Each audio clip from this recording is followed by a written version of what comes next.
Guys, तो देखो आज की इस वीडियो में हम लोग पढ़ने वाले हैं सतत आवेश वितरण क्या होता है। और साथ ही साथ यहाँ पर हम लोग समझेंगे कि इलेक्ट्रिक फील्ड क्या होता है। इलेक्ट्रिक फील्ड का मतलब होता है वैद्युत क्षेत्र क्या होता है। ठीक, तो बहुत मस्त टॉपिक आज हम लोग पढ़ने वाले हैं। बहुत ही अच्छा टॉपिक है वैद्युत क्षेत्र।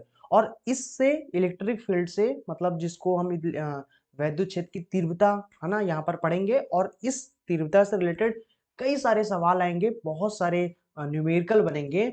और तो आज हम लोग इस कॉन्सेप्ट को समझेंगे कि वैद्युत क्षेत्र क्या होता है।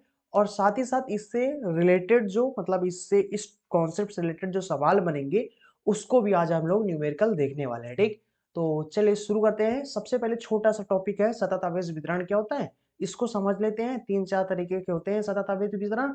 और फिर इसके बाद हम लोग यहाँ पर एक बहुत मस्त टॉपिक पढ़ने वाले हैं, वैद्युत क्षेत्र क्या होता है। ठीक, तो चलिए शुरू करते हैं और देखते हैं क्या होता है।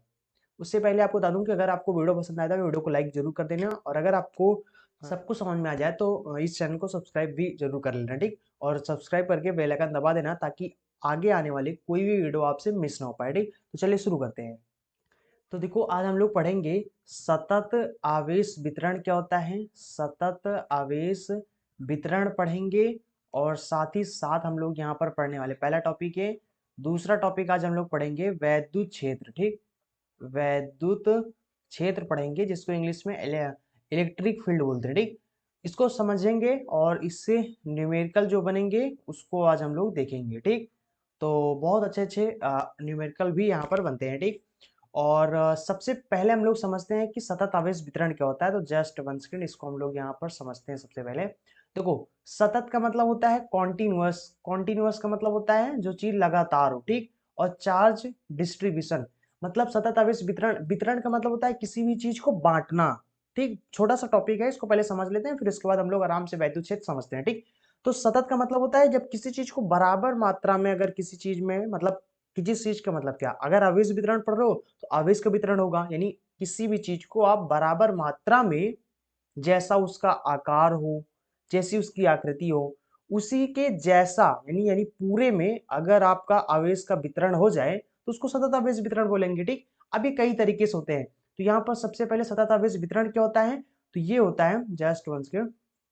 तो ये होता है यदि किसी वस्तु को दिया गया जो आवेश है वो एक समान रूप से, एक समान रूप से क्या मतलब सब पर सेम ही हो। ठीक, यानी पूरे पर बराबर मात्रा में हो। ठीक, वितरित हो, तब इसे सतत आवेश वितरण कहते हैं। ठीक, तो अगर बराबर मात्रा में पूरे पूरे वस्तु पर अगर आवेश फैल जाए या वितरित हो जाए, उसी को हम लोग बोलते हैं सतत आवेश वितरण। ठीक, अब ये सबसे पहले हम लोग समझते हैं कि इसमें एक होता है रेखीय आवेश वितरण।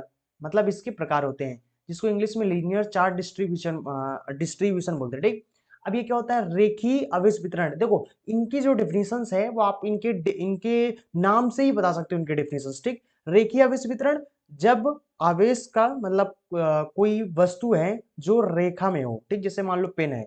पेन क्या होता है, रेखा में होता है। रेखा मतलब लाइन के रूप में, लाइन की तरह होता है पेन ना। पेन हो गया, बाल्टी हो गया, या बेलनाकार है ना, सब रेखा की तरह होते हैं। अब कहने का मतलब है जैसे पेन है, ठीक, इस पेन को अगर हम आवेश दें, इसमें हम कोई आवेश दें तो ये पूरे में आवेश बराबर मात्रा में फैल जाए, जितना यहाँ पर जितना यहाँ पर जितना यहाँ पर, मतलब पूरे में एक बराबर रूप से अगर फैल जाए तो इसी को हम लोग बोलेंगे रेखीय आवेश वितरण। ठीक, तो यहाँ पर डेफिनेशन में लिखा है कि जब आवेश का वितरण जो होता है वो किसी रेखा के अनुदिश एक समान रूप से, यानी पूरे में एक समान रूप से होता है, तो उसे रेखीय आवेश वितरण कहते हैं। और यहाँ पर रेखीय आवेश वितरण के प्रति एकांक लंबाई पर, प्रति एकांक लंबाई का मतलब होता है कि जैसे यहाँ पर एक छोटे से, इस पूरे पेन का एक छोटा सा जो लंबाई है, छोटा सा लंबाई का मतलब इतना सा समझ लो। ठीक, एक छोटे से लंबाई पर जितना आवेश होता है, जितना आवेश की मात्रा होती है, उसी को हम लोग रेखीय आवेश घनत्व बोलते हैं। ठीक, तो वही चीज है यहाँ पर कि यहाँ पर लिखा हुआ है कि रेखीय आवेश वितरण के प्रति एकांक लंबाई पर जो आवेश की मात्रा होती है उसी को रेखीय आवेश घनत्व कहते हैं। इसे लेमडा से प्रदर्शित करते हैं। ठीक, और लेमडा बराबर इसका जो सूत्र हो जाएगा फिर डी क्यू बटे में डी एल होता है। ठीक, अब यहाँ पर इसका मात्रक देखें, इसका जो एसआई यूनिट होता है यानी एसआई मात्रक होता है वो देखो यानी जो ऊपर क्यू होता है, तो क्यू क्यू का मतलब क्या होता है, आवेश होता है, तो आवेश का मात्रक क्या होता है, कूलाम होता है, तो इसका मात्रक हो जाएगा कूलाम। और नीचे क्या है, डीएल यानी लंबाई है, लंबाई का मात्रक क्या होता है, मीटर होता है, तो मीटर, तो ये हो जाएगा कूलाम प्रति मीटर हो जाएगा, ठीक, इसका ऐसा ही मात्रक होता है। उसके बाद दूसरा हमें पढ़ना है यहाँ पर कि पृष्ठीय आवेश वितरण क्या होता है, ठीक। तो पृष्ठीय आवेश वितरण का मतलब क्या होता है, जस्ट 1 सेकेंड हम लोग यहाँ पर समझते हैं, ठीक। जब आवेश का वितरण जो होता है किसी पृष्ठ पर, कोई पृष्ठ हो, कोई भी चीज का पृष्ठ हो, ठीक, जब आवेश हम उसको दें और उसके पूरे पृष्ठ पर अगर एक समान रूप से फैल जाए, तो उसी को हम लोग रेखीय आवेश सॉरी पृष्ठीय आवेश वितरण, जब पूरे पृष्ठ में फैल जाए तो पृष्ठीय आवेश वितरण, जब पूरी रेखा में फैल जाए रेखीय आवेश वितरण, ठीक। तो किसी रेखा किसी पृष्ठ पर एक समान रूप से वितरित होता है तो उसे पृष्ठीय आवेश वितरण कहते हैं, इनके नाम से ही पता चल जाता है इनका डेफिनेशन, ठीक। और पृष्ठीय आवेश वितरण के प्रति एकांक क्षेत्रफल पर, पूरा पृष्ठीय है यानी पूरा क्षेत्रफल है, मतलब क्षेत्रफल का मतलब पूरा पृष्ठ है, उस पृष्ठ का छोटे से भाग पर जो आवेश की मात्रा होती है, एक छोटे से यानी 1 मीटर स्क्वायर में जितना भी या 1 सेंटीमीटर स्क्वायर या 1 मीटर स्क्वायर जो भी वर्ड हुई, उतने में अगर फैल जाए, यानी छोटे से स्थान पर जो आवेश की मात्रा होती है, उसको हम लोग बोलते हैं रेखीय पृष्ठीय आवेश वितरण, ठीक, पृष्ठीय आवेश घनत्व बोलते हैं, ठीक।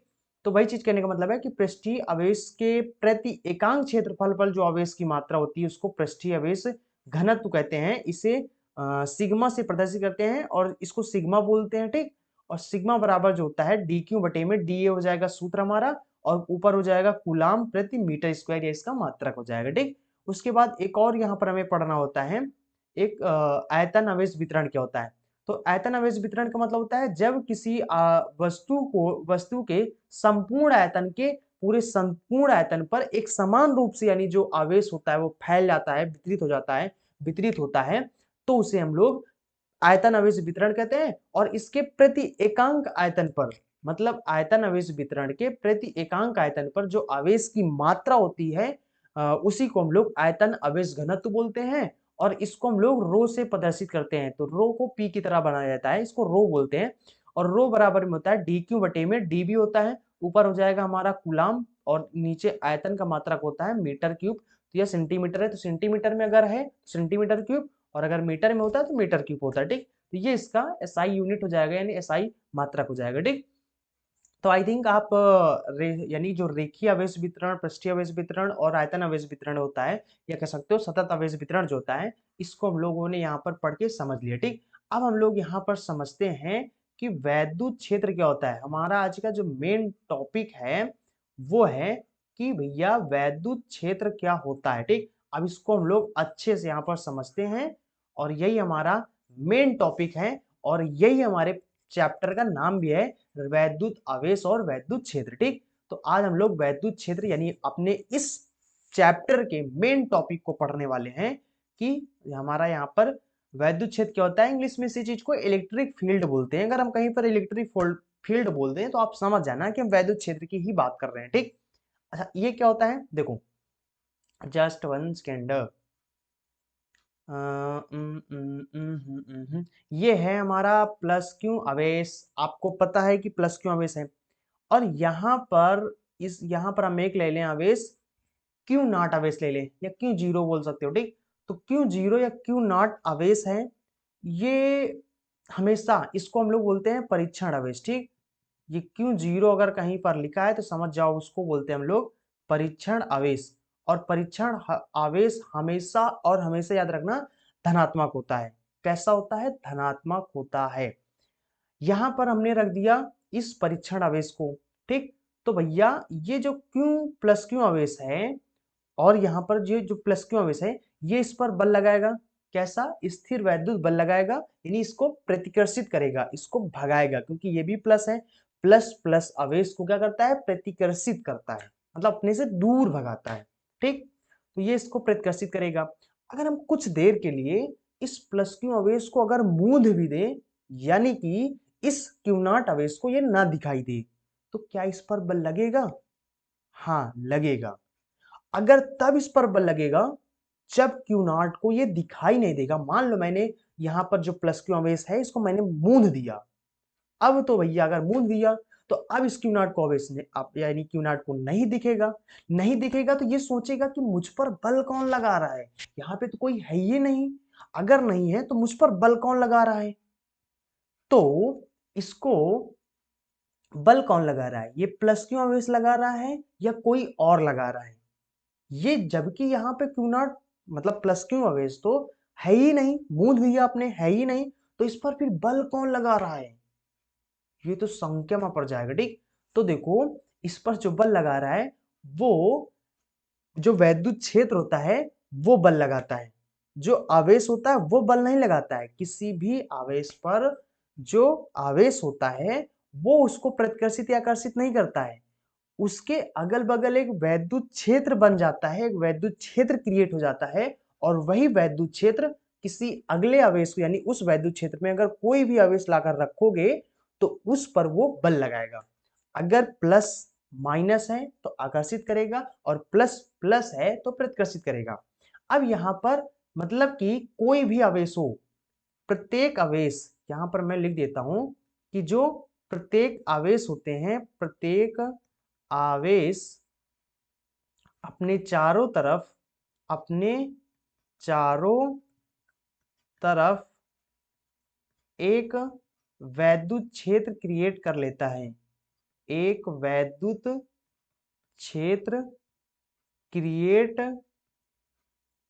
कर लेता है, और यही वैद्युत क्षेत्र फिर किसी दूसरे आवेश पर लाने पर वो उस पर बल लगाएगा। ठीक, बल लगाता है। तो अच्छा, इसकी जो वैद्युत क्षेत्र की जो दिशा होती है वो इस तरीके से होती है, अगर प्लस क्यू आवेश है तो प्लस क्यू आवेश से दूर की तरफ होती है इसकी दिशा, मतलब ये दूर की तरफ फैला होता है, मतलब दूर की तरफ बल लगाता है। ठीक, प्लस क्यू आवेश से दूर की तरफ होता है, तो इस तरीके से इस तरीके से इस तरीके से यहाँ पर इसका वैद्युत क्षेत्र क्रिएट कर लेता है। ठीक, और ये वैद्युत क्षेत्र जो होता है वो अनंत तक फैला होता है और फिर जस मतलब दूर होता जाता है, जस इसका जो वैद्युत क्षेत्र है, वैद्युत क्षेत्र की जो दूरी है जस दूर होता जाएगा तब तक इसका जो वैद्युत क्षेत्र है कम होता जाएगा। ठीक, तो अच्छा, इस वैद्युत ये मान लो इसके अगल बगल ये वैद्युत क्षेत्र क्रिएट हो गया। अब इस वैद्युत क्षेत्र में किसी भी आवेश को लाओगे, कोई भी परीक्षण आवेश हो या कोई भी आवेश हो, जब आप इसको लेकर आओगे तो ये वैद्युत क्षेत्र इस यानी आवेश पर बल लगाता है। ठीक, तो यही होता है हमारा वैद्युत क्षेत्र। तो इसकी जो पीडीएफ होगा, इसका जो डेफिनेशंस वगैरह यानी जो पीडीएफ होगा, जो नोट्स होगा, वो आपको टेलीग्राम पे मिल जाएगा या फिर नीचे डिस्क्रिप्शन बॉक्स में लिंक मिल जाएगा, किसी वेबसाइट का लिंक मैं दे दूंगा अपने। ठीक, तो वेबसाइट पे भी आप लोगों को अपलोड कर दिया जाएगा, वहां पर भी इसका नोट्स मिल जाएगा, और बाकी टेलीग्राम पे आप जाना सर्च कर लेना टॉपिक नॉलेज, तो आपको वहां पर भी मिल जाएगा। ठीक, नोट्स। तो ये होता है। अच्छा, ये जो परीक्षण आवेश है क्या ये भी इस क्यू आवेश पर बल लगाएगा? नहीं लगाता है। क्योंकि इसलिए बल नहीं लगाता है क्योंकि ये जो क्यू नॉट आवेश जो होता है, जो परीक्षण आवेश होता है, ये परीक्षण आवेश इतना छोटा होता है, इतना छोटा होता है, इतना छोटा होता है कि अपना खुद का वैद्युत क्षेत्र क्रिएट ही नहीं कर पाता, ये किसी पर बल नहीं लगा पाता, क्योंकि ये वैद्युत क्षेत्र क्रिएट ही नहीं कर पाता। वैद्युत क्षेत्र क्रिएट क्यों नहीं कर पाता? क्योंकि बहुत छोटा आवेश होता है। ठीक, तो परीक्षण आवेश जो होता है वो क्या होता है, बहुत छोटा नहीं, बहुत छोटा होता है, बहुत छोटा होता है, बहुत ज्यादा होता है, इतना छोटा होता है वैद्युत क्षेत्र क्रिएट ही नहीं कर पाता है। ठीक है, तो ये हमारा वैद्युत क्षेत्र होता है। अब यहां पर एक चीज आपको बता दूं कि जो वैद्युत क्षेत्र है वो अनंत तक फैला होता है, लेकिन जस जस इसकी दूरी फिर बढ़ती जाती है, यानी जो परीक्षण आवेश की जो दूरी होती है जस जस बढ़ता जाता है, इसका वैद्युत क्षेत्र कम होता जाता है।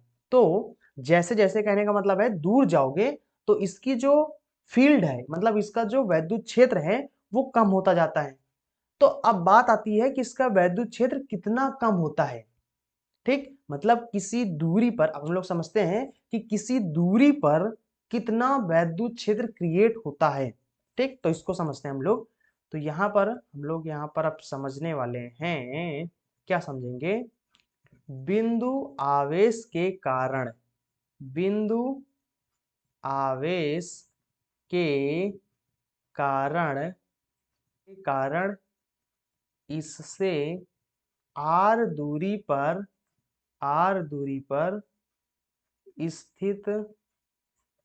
स्थित बिंदु पर वैद्युत क्षेत्र की तीव्रता पढ़ेंगे हम लोग।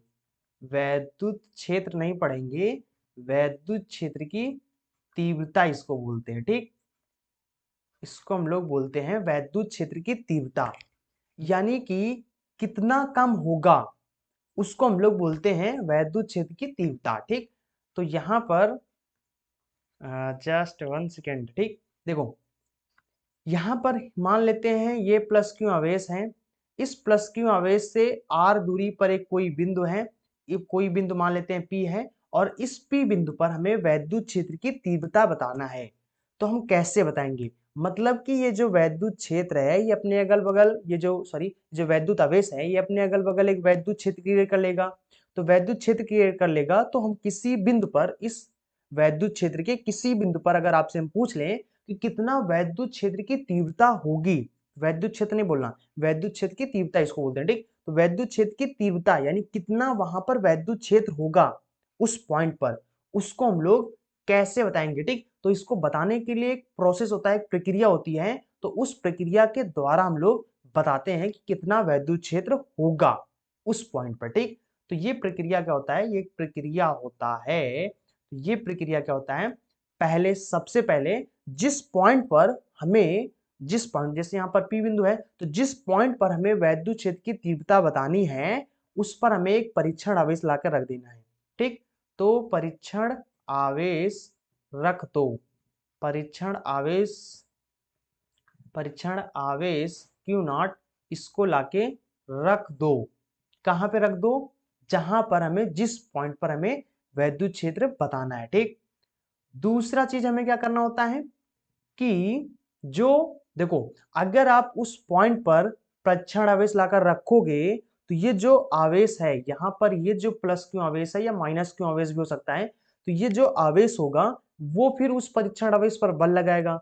तो जो भी बल लगाए उस पर, ठीक, परीक्षण आवेश पर जो भी बल लगे उस बल को आपको क्या करना है, परीक्षण आवेश का जो परिमाण होता है उससे डिवाइड कर देना, यानी उससे भाग कर देना। ठीक, तो परीक्षण आवेश से भाग कर देना है, परीक्षण आवेश, परीक्षण आवेश से हमें भाग कर देना है, तो हमारा जो वैद्युत क्षेत्र की तीव्रता है उस पॉइंट पर निकल आएगा। ठीक, तो क्या समझा, सबसे पहले हमें क्या करना होता है, इस दो प्रोसेस को जैसे करोगे तो वैद्युत क्षेत्र हमें मिल जाएगा। ठीक, तो सबसे पहले हमें क्या करना है कि जिस पॉइंट पर हमें वैद्युत क्षेत्र की तीव्रता बतानी है उस पॉइंट पर हमें एक परीक्षण आवेश लाकर रख देना है। ठीक, फिर हमें देखना है कि उस आवेश पर, उस परीक्षण आवेश पर जितना लगाया गया बल होगा उसको क्या करना है, परीक्षण आवेश से भाग कर देना है, तो हमारा जो वैद्युत क्षेत्र है मिल जाएगा। ठीक, कितना वैद्युत क्षेत्र की तीव्रता होगी और तुरंत पता चल जाएगा। ठीक, तो कभी भी अगर हमें वैद्युत क्षेत्र की तीव्रता बतानी है तो यही दो प्रोसेस करना होता है, तुरंत आप बता जाओगे। ठीक, कितना वैद्युत क्षेत्र की तीव्रता उस पॉइंट पर होगा। ठीक, देखो अब यहां पर सबसे पहले हमें बताना है इस पी पॉइंट पर, तो हम लोग यहाँ पर क्या करेंगे, ये परीक्षण आवेश क्यू नॉट लाकर रख देंगे इस पर। ठीक, और बताया कि ये धनात्मक होता है, ये हमेशा धनात्मक होता है, परीक्षण आवेश हमेशा धनात्मक होता है, बहुत छोटा सा आवेश होता है। ठीक, अब ये जो प्लस क्यू आवेश है इस पर बल लगाएगा, किस दिशा में लगाएगा, इस दिशा में, इस पर एक स्थिर वैद्युत बल लगाएगा। ठीक है, अब हम लोग यहाँ पर सबसे पहले देखो, यहाँ पर स्टेप अपना लेना, परीक्षण आवेश लाकर रख दिया, अब ये इस पर बल लगाएगा, तो इस पर बल कितना लगाएगा, तो इस पर बल लगाएगा कूलाम के नियम के अकॉर्डिंग। कूलाम ने क्या बताया था कि Q1, अगर आपने वो कूलाम वाले लेक्चर नहीं देखा है तो लिंक डिस्क्रिप्शन बॉक्स में मिल जाएगा, या फिर चैनल के प्लेलिस्ट में जाना, एक क्रम से आपको सभी वीडियो मिल जाएंगे। ठीक, तो वो बताया था इन्होंने कि Q1 Q2, तो Q1 हमारे पास यहाँ पर कितना है, प्लस क्यू आवेश है यानी क्यू है। ठीक, और Q2 हमारे पास कितना है, क्यू नॉट है, तो हम लोग यहाँ पर Q2 के स्थान पर क्यू नॉट लिखेंगे, बटे में आर स्क्वायर बताया था।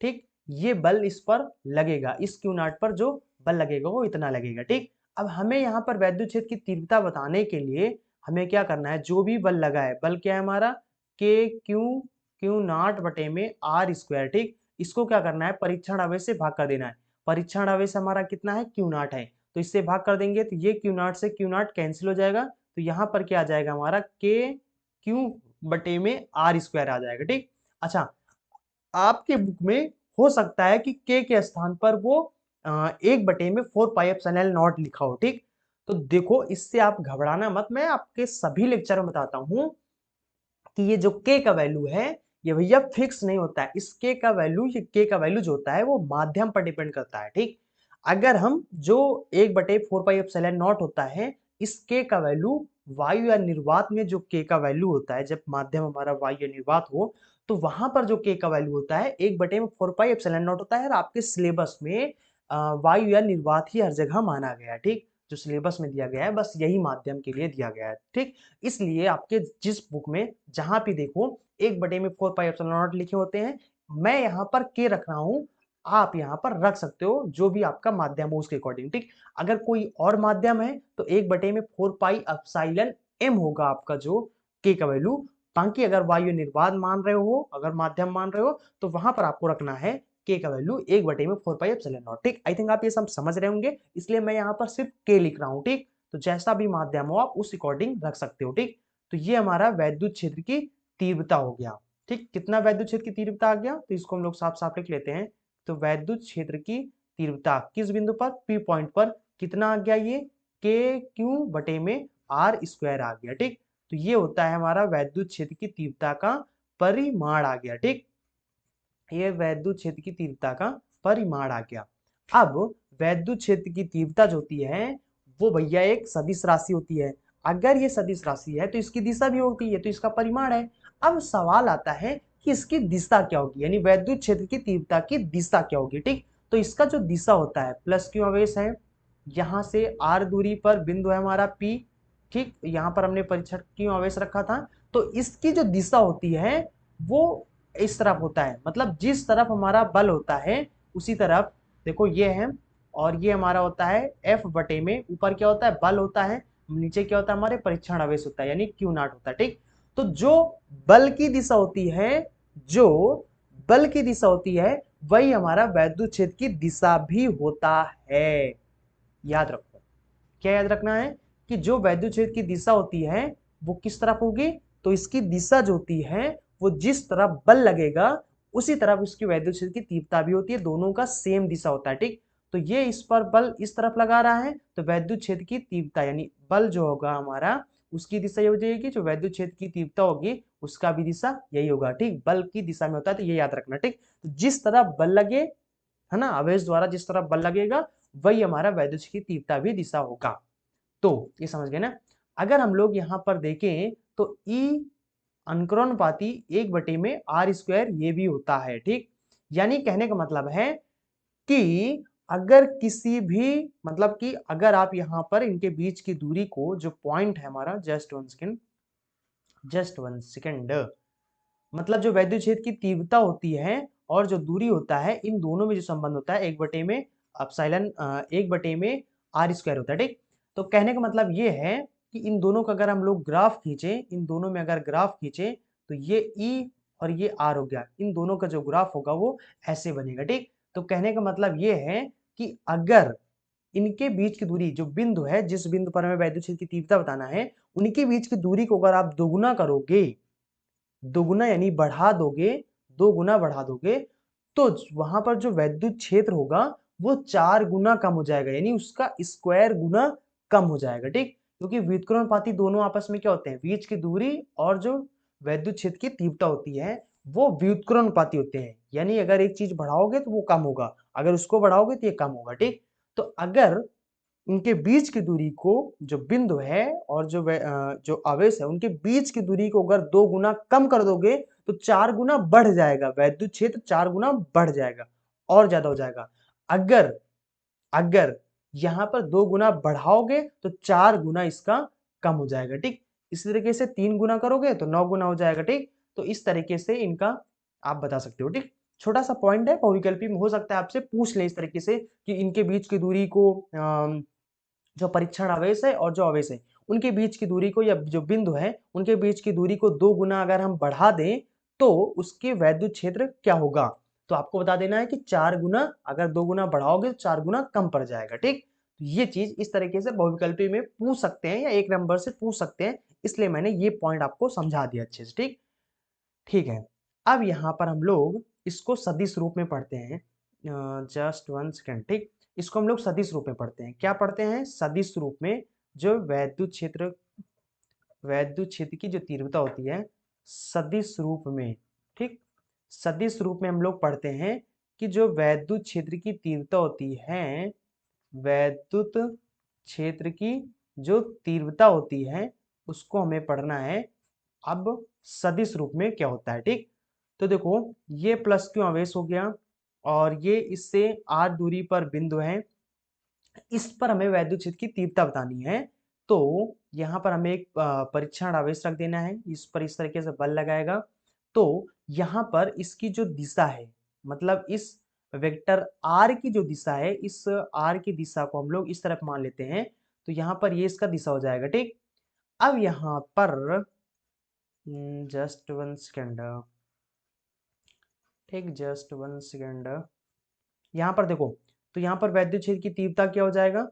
तो ये क्या होता है, किसी भी चीज की जो सदिश रूप में किसी भी चीज को बताना है, तो सदिश रूप में क्या होता है कि एक तो उसका परिमाण हमें पता हो, दूसरी उसकी दिशा पता हो। ठीक, तो इस वैद्युत क्षेत्र की तीव्रता का जो परिमाण है वो भी हम लोगों ने निकाला, कितना? k बटे में r स्क्वायर हो जाता है। यानी कि यहाँ पर जो वैद्युत क्षेत्र बनेगा वो हमारा कितना हो जाएगा? k q बटे में r स्क्वायर, ये वैद्युत क्षेत्र आएगा। ठीक, ये इसका परिमाण है।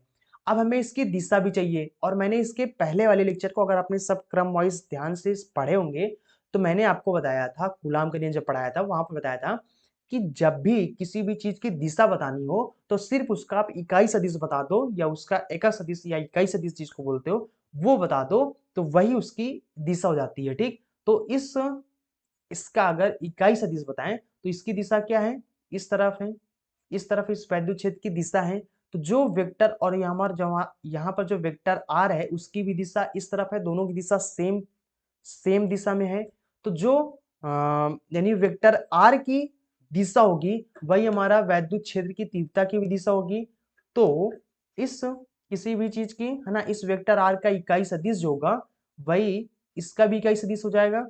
तो इसका इकाई सदिश ये हो जाएगा। ठीक, और इस इकाई सदिश को निकालने के लिए इसका जो वेक्टर होता है बटे में मॉड ऑफ वेक्टर आर हो जाएगा। ठीक ठीक है, तो ये हो जाएगा हमारा के क्यू बटे में, यहाँ पर इस आर को हम लिख सकते हैं वेक्टर आर का मॉड ऑफ वेक्टर आर का स्क्वायर। ठीक, और इसको लिख देंगे वेक्टर आर बटे में मॉड ऑफ वेक्टर आर हो जाता है। ठीक, क्योंकि इसके बराबर होता है। इसको हम लोगों ने कूलाम के नियम में मैंने आपको बताया था कि ये ऐसा क्यों होता है। ठीक, तो इकाई सदिश है, दिशा बताने के लिए इकाई सदिश ही यूज करते हैं। तो यहाँ पर ये हो जाएगा हमारा के क्यू बटे में मॉड ऑफ वेक्टर आर का, दो ये है एक ये हो जाएगा, दो एक तीन हो जाएगा, और यहाँ पर हो जाएगा हमारा वेक्टर आर हो जाएगा। ठीक, तो ये हो जाएगा इकाई सदिश। तो ये हो जाएगा हमारा वैद्युत क्षेत्र की तीव्रता। ठीक, तो वैद्युत क्षेत्र की तीव्रता सदिश रूप में इतना होता है, बी यानी आर दूरी पर इतना होता है। ठीक, समझ गए ना?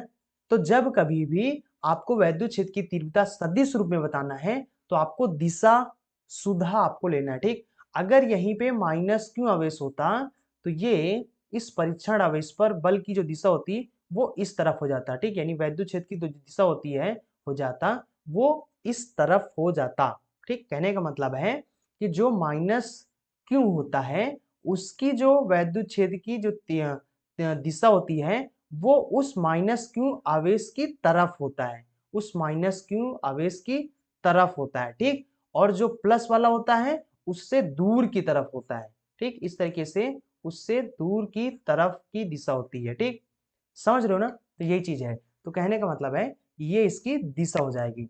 अब हम लोग यहाँ पर इसको समझ चुके हैं। अब हम लोग यहाँ पर समझते हैं कि अगर इसी तरीके से हमारे क्यों आवेश हो, एक क्यों आवेश का पूरा निकाय हो, पूरा एक सिस्टम हो, उस सिस्टम के अंदर इस तरीके से पूरे क्यों आवेश हो, बहुत से क्यों आवेश का मतलब होता है एन क्यों आवेश हो, मतलब बहुत से आवेश हो। तो उस बहुत से आवेश के कारण किसी बिंदु पर अगर हम पूछ लें कि किसी बिंदु पर कितना वैद्युत क्षेत्र क्रिएट होगा, कितना वैद्युत क्षेत्र की तीव्रता होगी, उसको हम लोग कैसे बताएंगे। ठीक, तो इसी को हम लोगों ने पढ़ा था अध्यारोपण का सिद्धांत। ठीक, क्या होता है कि अम, आवेशों के निकाय के कारण, आवेशों के निकाय के के कारण वैद्युत क्षेत्र की तीव्रता पढ़ेंगे। ठीक, वैद्युत क्षेत्र की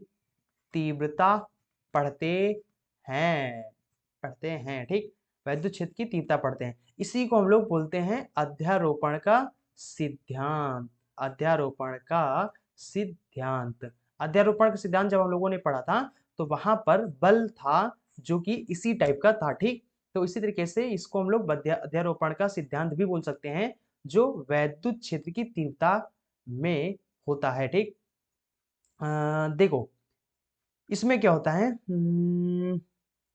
इस तरीके से मान लेते हैं एक प्लस क्यू आवेश ये है, दूसरा प्लस क्यू आवेश ये है, इस तरीके से मान लेते हैं ये प्लस क्यू आवेश है, या मान लो माइनस हो। ठीक, ये मान लो प्लस हो। ठीक, इस तरीके से और भी आवेश हो सकते हैं। ठीक, और यहाँ पर कोई एक बिंदु है। ठीक, और आपसे हम बोले कि इस बिंदु पर, ये बिंदु मान लेते हैं पी बिंदु है। ठीक, तो अगर हम बोलते हैं कि इस पी बिंदु पर इन चारों आवेशों के कारण कितना वैद्युत क्षेत्र की तीव्रता होगी, ये बताओ मुझे।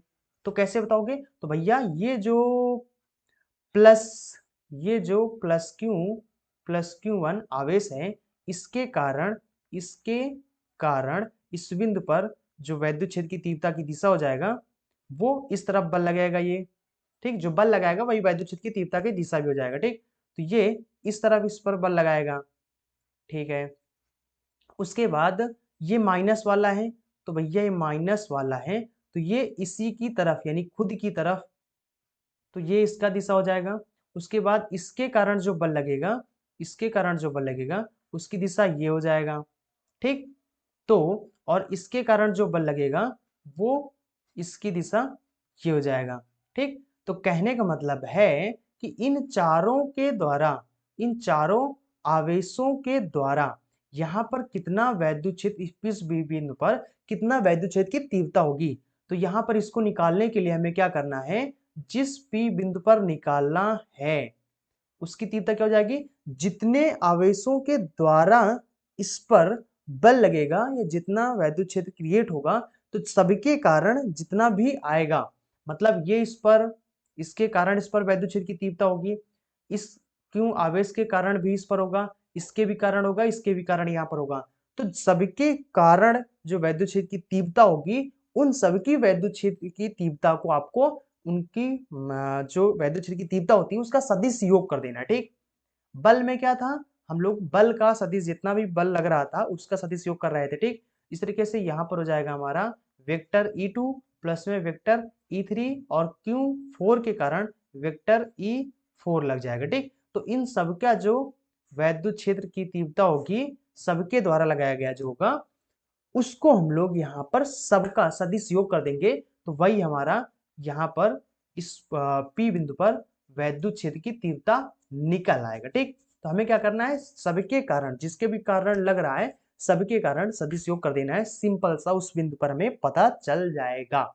समझ गए ना, चलो ठीक है। इस कॉन्सेप्ट पर रिलेटेड हमारे सवाल मस्त मस्त बनते हैं। चलो हम लोग यहाँ पर समझते हैं, कुछ न्यूमेरिकल करते हैं, किस टाइप के क्वेश्चन यहाँ पर बनेंगे। ठीक, चलो ठीक है, अब यहाँ पर हम लोग इनसे सीखते हैं। समझ रहे ना, यहाँ पर क्या बताया मैंने कि अगर इस P बिंदु पर मान लो इस तरीके से दो ही आवेश हो। ठीक, एक प्लस क्यू आवेश हो, एक मान लेते हैं माइनस क्यू आवेश है। ठीक, इसको पहला मान लेते हैं, इसको दूसरा मान लेते हैं, और यहाँ पर मान लो तो कोई बिंदु है। ठीक, O बिंदु मान लेते हैं। इस O बिंदु पर अगर हम बोल दें कि इन दोनों के कारण कितना वैद्युत क्षेत्र की तीव्रता होगी, ठीक, ये मैं बताऊं, तो इसके कारण अगर इसकी वैद्युत क्षेत्र की तीव्रता इस तरफ हो जाएगा, इसके कारण इस पर जो वैद्युत क्षेत्र की तीव्रता हो जाए इस तरफ हो जाएगा। ठीक, अब इन दोनों के द्वारा इनका जो वैद्युत क्षेत्र की तीव्रता होगी यानी ई ओ पॉइंट पर इसका जो वैद्युत क्षेत्र की तीव्रता होगी, दोनों के कारण जो वैद्युत क्षेत्र की तीव्रता है उसका सदिश योग कर देना। ठीक, तो पहला वाला वेक्टर E1 हो जाएगा, दूसरे वाले कारण वेक्टर E2 हो जाएगा, दोनों का सदिश योग कर दो, वही इसका परिमाणी या परिणामी वैद्युत क्षेत्र की तीव्रता। देखो यहाँ पर समझते हैं हम लोग सबसे पहले न्यूमेरिकल समझते हैं, ठीक, कि इस कॉन्सेप्ट से रिलेटेड हमारे जो न्यूमेरिकल्स हैं वो कैसे पूछे जाएंगे, ठीक। तो देखो यहाँ पर जो न्यूमेरिकल है वो इस तरीके से पूछे जाएंगे। सबसे पहले मैं आपको एक सरल सा न्यूमेरिकल लेता हूँ। देखो तो ये है हमारा सबसे पहला, यहाँ पर हम मान लेते हैं ये हमारा शीर्ष ए है, ये शीर्ष हमारा बी है और इसको शीर्ष सी मान लेते हैं, ठीक। यहाँ पर हमने एक क्यों आवेश रखा, यहाँ पर भी हमने एक क्यों आवेश रखा और हमने यहाँ पर पूछ लिया कि शीर्ष ए पर जो हमारा मतलब इन दोनों के कारण, इन दोनों आवेशों के कारण जो वैद्युत क्षेत्र की तीव्रता होगी वो कितना होगा, यानी शीर्ष ए पर जो परिणामी वैद्युत क्षेत्र की तीव्रता है वो हमें बताना है, ठीक। तो यहाँ पर हमें क्या बताना है कि शीर्ष ए पर जो कुल परिणामी जो वैद्युत क्षेत्र की तीव्रता होगी, जिसको ई नेट बोल सकते हैं, नेट का मतलब होता है कुल, यानी कुल परिणामी जो वैद्युत क्षेत्र होगा, ठीक, वो कितना होगा, ठीक। इस तरीके से अगर पूछ लिया जाए तो हमें कैसे बताना है। तो सबसे पहले यहाँ पर हम लोग एक परीक्षण आवेश रखेंगे, एक परीक्षण आवेश यानी क्यू नॉट रखेंगे और यहाँ पर ये मान लेते हैं ए है, ये है, ये ए है, ठीक।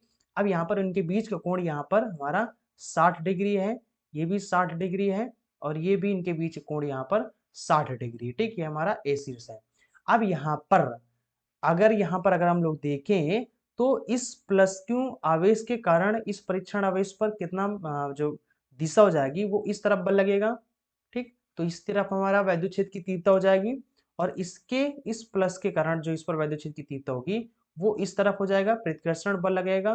तो यहाँ पर हमारा E2 का दिशा इस तरफ हो जाएगा, ठीक। इन दोनों का जो परिणामी वैद्युत क्षेत्र होगा उसकी दिशा यहाँ पर ये सीधा हो जाएगा, बीचों बीच से निकलेगा, ठीक। जो परिणामी वैद्युत क्षेत्र की तीव्रता होती है दो लोगों के बीचों बीच से निकलता है, ठीक, यानी उसकी जो दिशा होती है वो बीचों बीच से होता है, ठीक। तो ये इसका दिशा हो जाएगा। तो ये ई नेट हमारा कितना हो जाएगा, ई नेट हो जाएगा, यानी कि जो E1 है और E2 है इन दोनों का सदिश योग करने पर हमारा जो यहाँ पर ई नेट है वो हमारा निकल आएगा कुल, यानी इस पर कितना वैद्युत क्षेत्र की इस पॉइंट पर कितना वैद्युत क्षेत्र क्रिएट होगा वो हमें निकल आएगा, ठीक। ठीक है। अब यहाँ पर और इनके बीच का कोण कितना है, ये 60 है तो ये भी हमारा 60 डिग्री हो जाएगा, ठीक। तो यहाँ पर हमारा जो ई नेट हो जाएगा किस पॉइंट पर, ए शीर्ष पर, ठीक। तो वो कितना हो जाएगा E1 प्लस में E2 हो जाएगा, ठीक। अब दोनों का हम दोनों तरफ वर्क कर देते हैं तो यहाँ पर हमारा कितना हो जाएगा, ये हो जाएगा इसका स्क्वायर। तो यहाँ पर ई नेट हमें चाहिए तो अंडर स्क्वायर को इधर भेज देंगे तो अंडर रूट में हो जाएगा, ये हो जाएगा हमारा a प्लस बी का होल स्क्वायर टूट जाएगा तो E1 का स्क्वायर प्लस में E2 का स्क्वायर प्लस में 2E1 डॉट में E2 हो जाएगा, ठीक। अब डॉट वाले गुणा आपने पढ़ा होगा कि डॉट वाले गुणा में अगर डॉट में गुणा होता है तो उसको अगर उनके बीच का कोण अगर थीटा होता है तो उनके बीच कोण कॉस थीटा हो जाता है, ठीक। तो यहाँ पर जो कोण हो जाता है यानी कॉस थीटा हो जाता है तो यहाँ पर कितना हो जाएगा हमारा, जस्ट 1 सेकेंड, ठीक। तो और इनके बीच कोण यहाँ पर 60 है तो 60 कॉस 60 अंश हो जाएगा, ठीक। तो E1 का स्क्वायर हो जाएगा प्लस में E2 का स्क्वायर हो जाएगा प्लस में 2E1 E2 हो जाएगा और यहाँ पर जाएगा हमारा कॉस 60 डिग्री हो जाएगा, ठीक।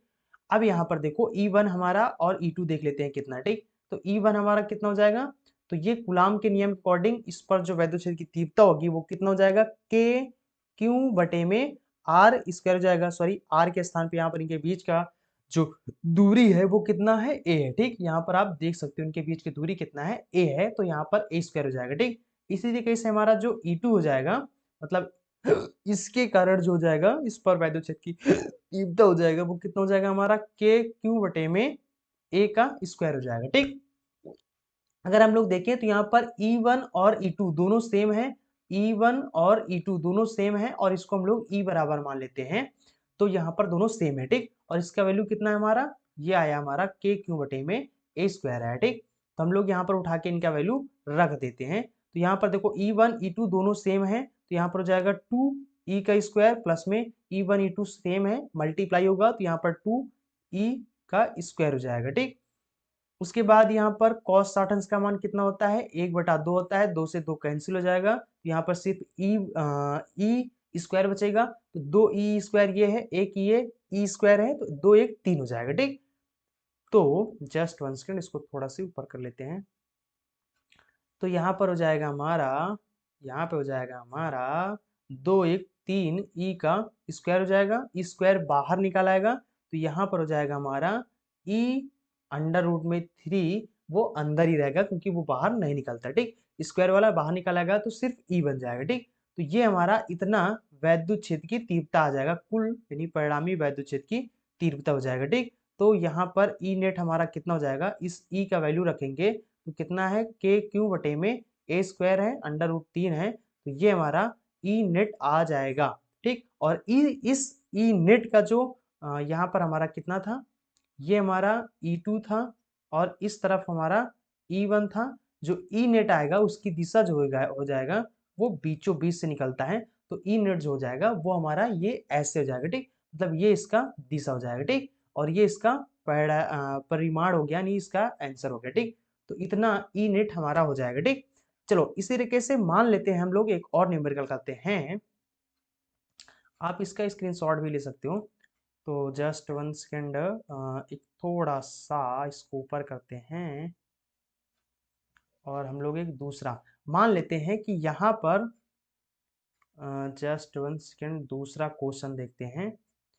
अगर मान लेते हैं यहाँ पर माइनस अगर आवेश रख दिया जाए, प्लस क्यों आवेश, यहाँ पर माइनस आवेश रख दिया जाए और आपसे यहाँ पर पूछा जाए कि भैया बताओ इस ए शीर्ष पर कितना वैद्युत क्षेत्र यहाँ पर हमारा क्रिएट होगा, वैद्युत क्षेत्र की तीव्रता कितना होगा, इस ए शीर्ष पर कितना होगा। तो यहाँ पर अगर हमें बताना है तो यहाँ पर सबसे पहले इनका देख लेते हैं दिशा। तो यहाँ पर एक परीक्षण आवेश क्यू नॉट रखेंगे, तो यहाँ पर इसके कारण इस पर वैद्युत क्षेत्र की तीव्रता की जो दिशा हो जाएगी वो इस तरफ हो जाएगा, ठीक। ये हमारा E1 मान लेते हैं और इस माइनस क्यू आवेश के कारण जो दिशा हो जाएगा, जो यानी बल लगेगा इस पर, या जो वैद्युत क्षेत्र की तीव्रता होगी कह सकते हो, जो बल की दिशा होगी वह वैद्युत क्षेत्र की तीव्रता की दिशा हो जाएगी, ठीक। तो ये इस माइनस क्यू की तरफ होगा, ठीक। क्योंकि जो प्लस क्यू आवेश होता है वो उसमें जो वैद्युत क्षेत्र की दिशा होती है वो उस प्लस क्यू आवेश से दूर की तरफ होती है, प्रत्यावर्तन वाला होता है। और माइनस वाले में क्या होता है, उसकी तरफ होती है, उस माइनस क्यू आवेश की तरफ होता है, ठीक। तो ये इसका दिशा हो जाएगा, तो ये हो जाएगा और इसका जो परिणामी होगा वो ये हो जाएगा, यानी ई नेट की दिशा ये हो जाएगा। तो अब हमें यहाँ पर ई नेट कितना है ये हमें बताना है, ठीक। तो ये कितना हो जाएगा, इन दोनों के द्वारा जो वैद्युत क्षेत्र की तीव्रता होगी इनको इनका सदिश योग कर देना, ठीक। तो यहाँ पर जो हमारा ई नेट हो जाएगा, ई नेट हो जाएगा वो कितना हो जाएगा, इस तरीके से हमारा E1 का स्क्वायर, वेक्टर E1 का स्क्वायर है ना, उसके बाद प्लस में जाएगा वेक्टर E2 का स्क्वायर का होल स्क्वायर हो जाएगा, ठीक। तो यहाँ पर ई नेट हमारा कितना हो जाएगा, ई नेट हमारा हो जाएगा कितना, E1 का स्क्वायर प्लस में E2 का स्क्वायर प्लस में 2E1 E2 और यहाँ पर हो जाएगा कॉस, और इनके बीच का कोण कितना हो जाएगा, देखो इनके बीच का कोण यहाँ पर समझो, ये कितना है हमारा 60 डिग्री है, ये कितना है 60, ये भी हमारा 60 है, तो ये वाला कोण कितना हो जाएगा, ठीक। तो ये हमारा हो जाएगा 120 हो जाएगा, ठीक। अब 120 क्यों होगा, क्योंकि भैया ये पूरा पूरा कोण हमारा कितना होता है 180 अंश होता है, ठीक, पूरा 180 अंश होता है। तो यहाँ से हमारा ये ऐसे निकला हुआ है, एक ये ऐसे है, एक ये ऐसे है, ये तो हमारा 60 है, तो बाकी बचा हुआ कितना हो जाएगा, 180 में से 60 घटा दो तो बाकी बचा हुआ हमारा मिल जाएगा, ये बाकी बचा हुआ 120 हो जाएगा, ठीक। तो यहाँ पर ये कोण हमारा कितना हो जाएगा 120 हो जाएगा, यानी इन दोनों के बीच कोण कितना हो जाएगा 120, तो यहाँ पर 120 रख देंगे, ठीक। और यहाँ पर इसको हम लोग अब सॉल्व कर लेंगे।